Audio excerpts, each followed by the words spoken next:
नमस्कार। Supreme court का आ गया एक बहुत बड़ा फैसला, ऐतिहासिक फैसला। और सुप्रीम कोर्ट ने अपने पुराने सभी इस विषय पर पुराने सभी निर्णयों को ऐसा लगता है उलट कर रख दिया है। तो ये फैसला क्या है? यह फैसला लेकर आया है किराएदारों के लिए एक बहुत बड़ी खबर, और वो खबर बुरी है। और एक बात साफ है कि इस देश में टीनेंट्स को टीनेंसी राइट्स के तहत प्रोटेक्शन था, वो लगभग समाप्त। अब यह कानून टीनेंसी एक्ट बिल्कुल एक तरफा होता चला गया लगता है, और यह बात साफ हो गई कि इस देश में किराए पर रहने वालों की अब खैर नहीं है, और चलेगी मनमानी और मर्जी मकान मालिकों की। So landlord is the supreme king as far as this decision, this judgment of Supreme Court is concerned. It is the end of tenancy rights. It seems it's end of the tenancy right in this country.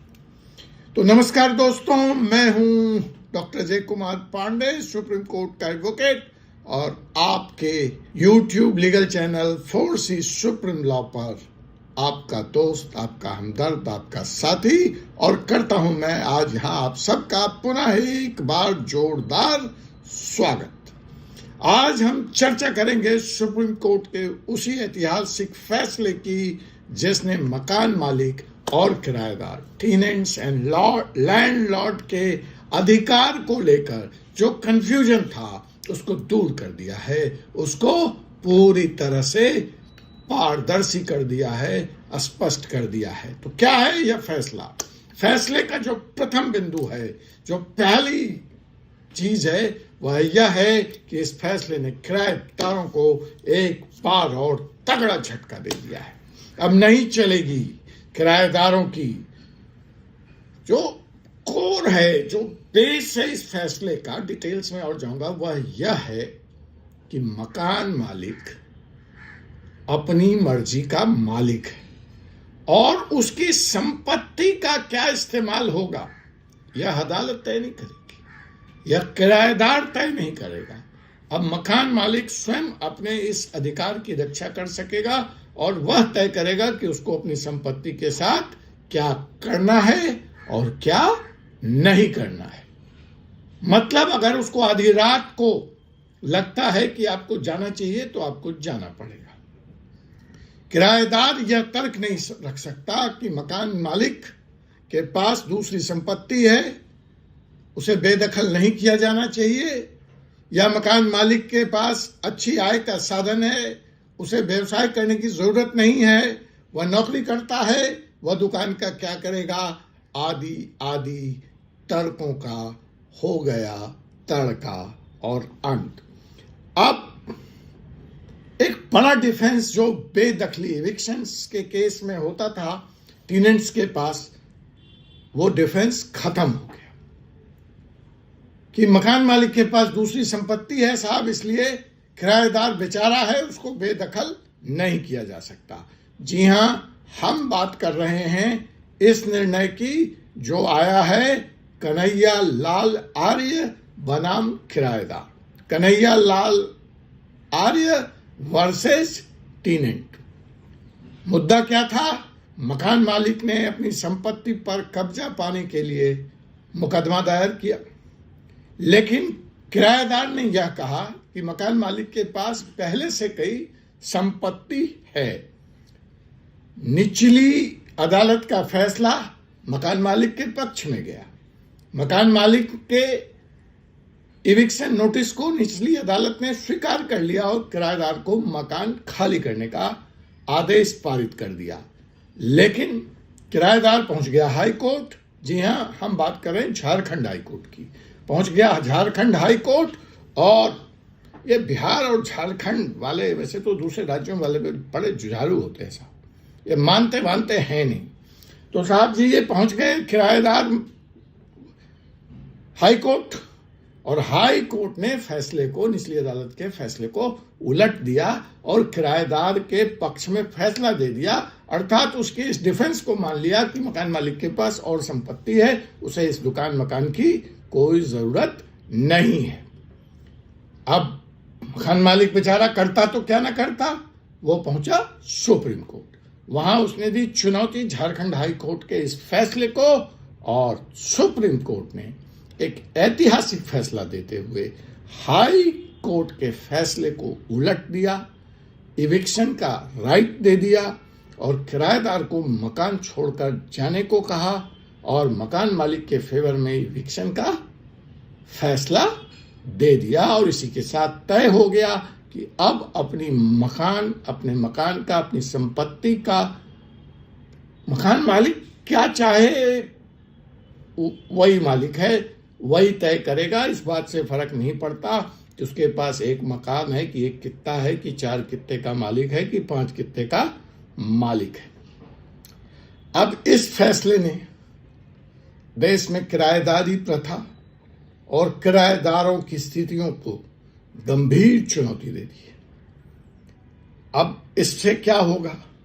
अब अचानक भी आपको बेदखल किया जा सकता है अगर आप किराए पर हैं। तो मकान मालिक के लिए इविक्शन का रास्ता बड़ा साफ हो गया। जो कानूनी सुरक्षा, जो प्रोटेक्शन टेनेंट को टेनेंसी एक्ट में था, यह उसका भी अंत है, उसका भी समापन है। अब किराएदार अदालत में यह हवाला नहीं दे सकता कि मकान मालिक के पास पहले से कई घर हैं तो हैं। इसका तीसरा परिणाम यह होगा कि जो रेंटल मार्केट है वह अस्थिर होगा, उसमें अस्थिरता का दौर आएगा और किराए पे रहने वाले लोगों को बार बार नए घर ढूंढने पड़ सकते हैं और अब भविष्य में किराए पर घर लेना भी मुश्किल होगा। अब मकान मालिक इस फैसले के आलोक में, बैकग्राउंड में बहुत शॉर्ट टर्म लीज के लिए तैयार होंगे और इस शॉर्ट टर्म लीज पर ही वो अपना संपत्ति किराए पे देंगे और किराएदारों को रखेंगे। अब मकान मालिक के तौर से हम इस फैसले को देखें तो बड़ी सीधी सी बात है कि मकान मालिकों को बड़ा फायदा हो गया है, यहाँ पर किराएदारों को बड़ा झटका लगा है। अब इस परिस्थिति में क्या किराएदार एकजुट होकर सरकार पर दबाव बना पाएंगे? और अगर वो ऐसा करने में सफल हो गए तो क्या सरकार सुप्रीम कोर्ट के इस फैसले को उलट देने के लिए कोई नया कानून लाएगी?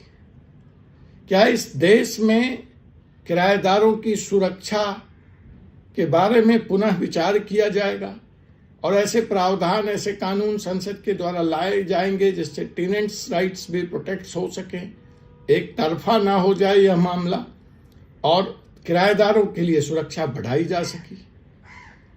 क्या किराए पे जो लोग रह रहे हैं उन्हें आगे चल करके किसी तरह का परेशानी का सामना ना करना पड़े, अचानक बेदखल ना होना पड़े, इविक्शन की बात ना हो, तो उन सब से बचने के लिए इस फैसले के बाद जितने भी पुराने रेंट एग्रीमेंट हैं उसकी समीक्षा करेंगे, उसकी समीक्षा करके उसको बदलना चाहेंगे या उनको बदलना चाहिए? रेंट एग्रीमेंट को बदलने के लिए मकान मालिक पर दबाव बनाना चाहिए? विचार करिए।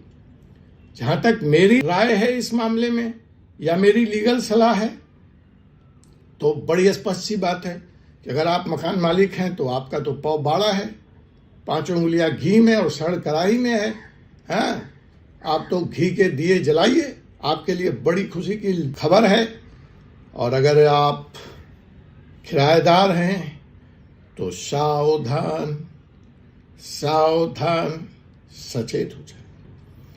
किराए का एग्रीमेंट लिखित में लीजिए, कम से कम 3 से 5 साल का लॉक इन पीरियड तय कीजिए, सिर्फ और सिर्फ रजिस्टर्ड एग्रीमेंट से काम कीजिए।